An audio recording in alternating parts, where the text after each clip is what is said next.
Alright, so I've learned something new. You actually cannot do video trims on the iPad. Oh. News to me. That's if why. you have an iPhone, lucky to have the iPhone, man.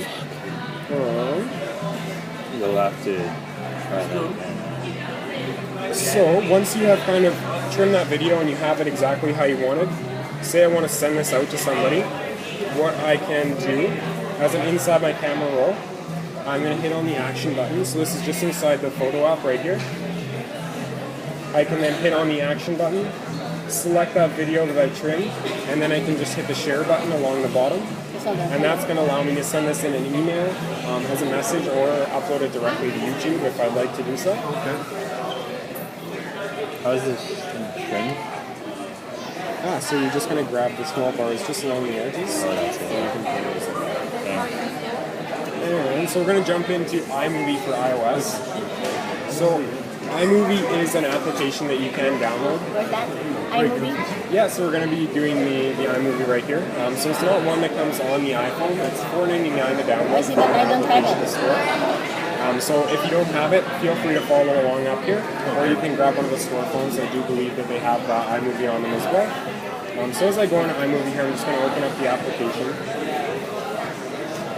And once I'm in the application, the layout here, if I scroll left to right, it's just going to show me the actual projects that I have here, so the different movies that I've kind of pasted together. And one of the nice things that I like about Macintosh apps is we have really good help features. So I mean, say this is your first time looking at this app, if we tap right on this question mark here, it's going to give us a nice help menu to kind of walk us through those initial steps that we're using the program with. So what I'm going to do to start off, I'm just going to create a new project just by tapping on the plus sign there. And once we come inside the project window, we've got a few different buttons. The one on the very top left is going to take us back to that project overview. At the very top, it's going to allow us to record some audio, and this is going to be our settings button up here. But for now, I'm going to import some of that film that I just trimmed up there. So I'm going to do that just by using the import media button. Just this one with the film roll and the music roll. So when I tap on that, we've got our navigation along the bottom. So if you want to bring in a video, we just select videos, photos, or audio. So I'm just going to grab this clip that I've just made. Now when I'm bringing this in, I can actually trim it before I can bring it into the project. So say I hadn't been able to, I mean in your case on the iPad you weren't able to trim it. If you did bring it into iMovie you would be able to do so. So I'm just going to make this a little bit shorter just by grabbing onto either side of the yellow dot there. Now once I've got that to about where I want it, I can tap right on the blue arrow. That's going to download it right inside my project. So it places it on the timeline here with a small preview.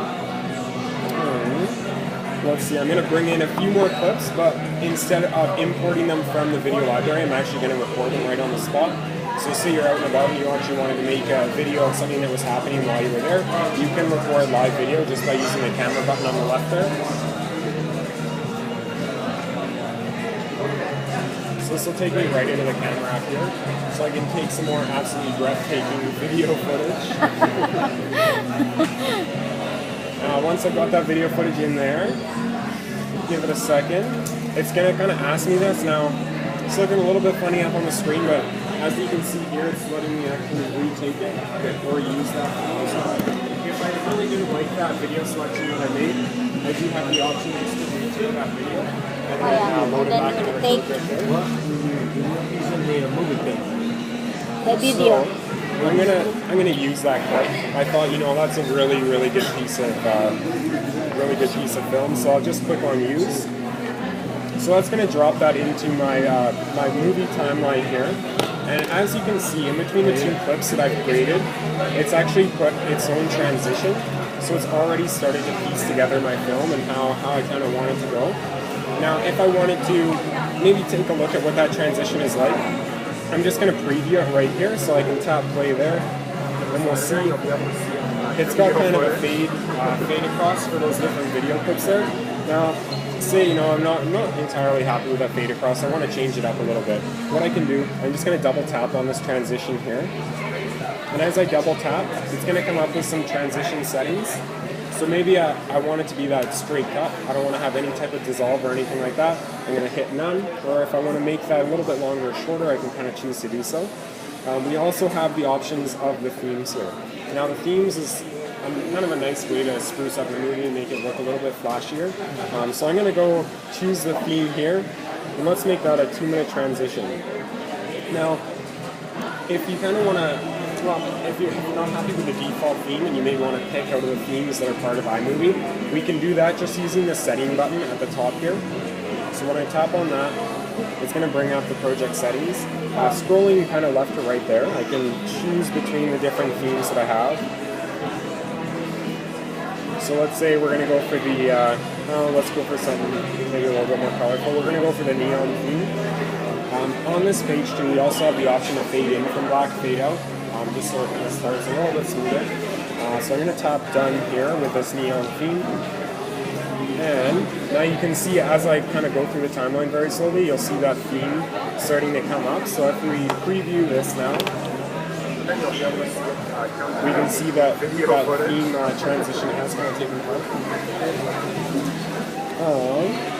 And now, if we would like to, let's say we wanted to add some sound into this epic movie we're making, I'm going to add, let's add a nice song to it. So I'm going to use the media import button again.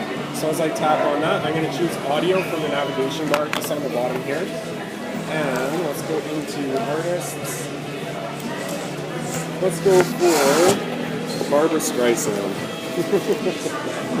Perfect. Always wanted to make a video with some Streisand on top. So now that I have that, we can see exactly where the audio file is laid out just by looking at the video timeline.